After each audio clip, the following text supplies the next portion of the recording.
snuggled up and ready for bed? Do you want to read a story with me?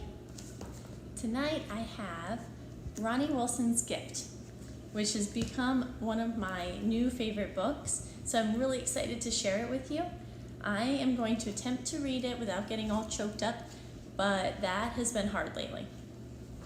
Okay. Ronnie Wilson's Gift by Frances Chan, illustrated by Jim Madsen. Little Ronnie Wilson's jaw dropped in amazement.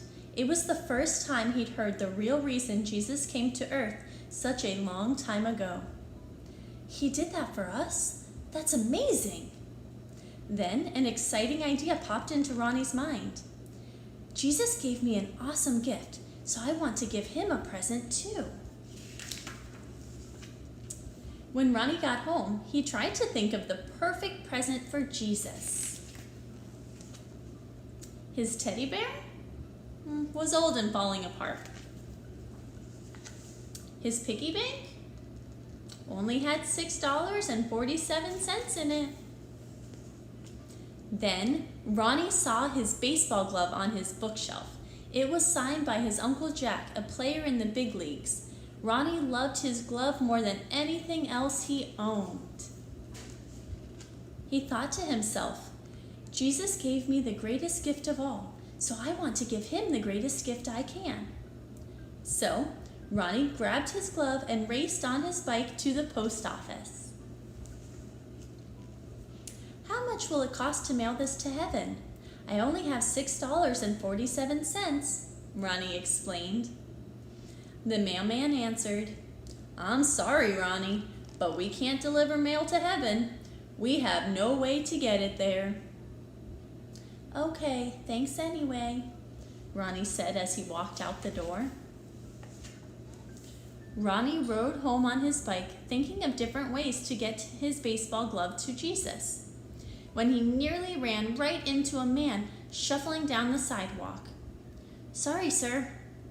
That's okay, son. The man smiled just a little bit, and Ronnie heard his tummy grumble. Have you had lunch yet? Ronnie asked the man. The man shook his head, and Ronnie thought maybe he didn't have enough money to buy lunch. So Ronnie shook his piggy bank until some coins fell out. Ronnie gave the money to the man, who used it to buy a hot dog with the works.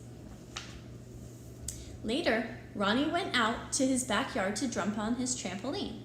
He jumped as high as he could.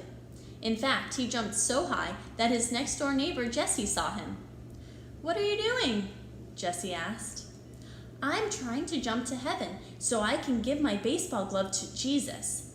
Do you want to jump with me? Ronnie asked. Jessie said, yes. Jessie and Ronnie didn't jump high enough to make it to heaven, but they had a good time trying.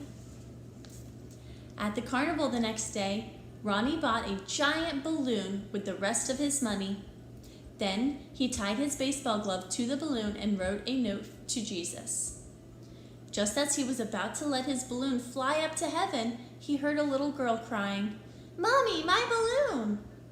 Ronnie didn't like that the little girl was sad, so he gave his balloon to her.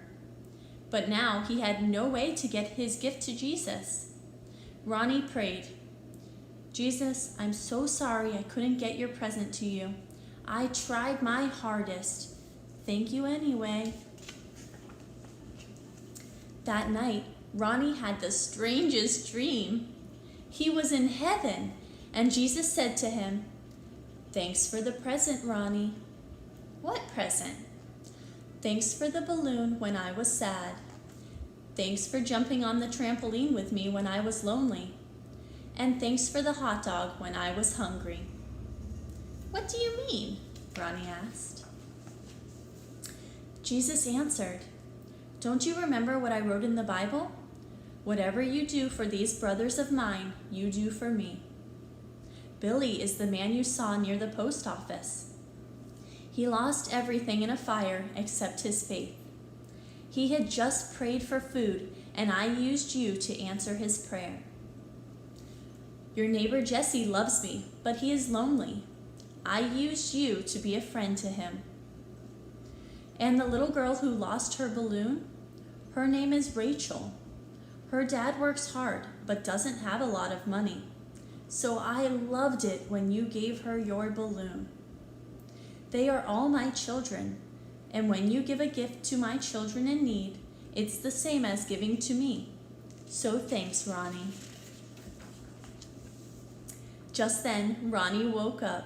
It was the happiest dream he'd ever had, and he wore a huge smile across his face. Now he knew exactly what he was going to do. Later that day, Ronnie went to play at the park with his friend Keith. Keith had always wanted to play on a baseball team, but he didn't have a glove. So that afternoon, Ronnie gave him a surprise present. Keith had never been so excited. As Ronnie knelt by his bed that night, he looked up to heaven and whispered, "Jesus, I hope you enjoy the baseball glove." Matthew 25:40 says, "And the king will answer them, 'Truly I say to you, as you did it to one of the least of these my brothers, you did it to me.'" Good night, guys.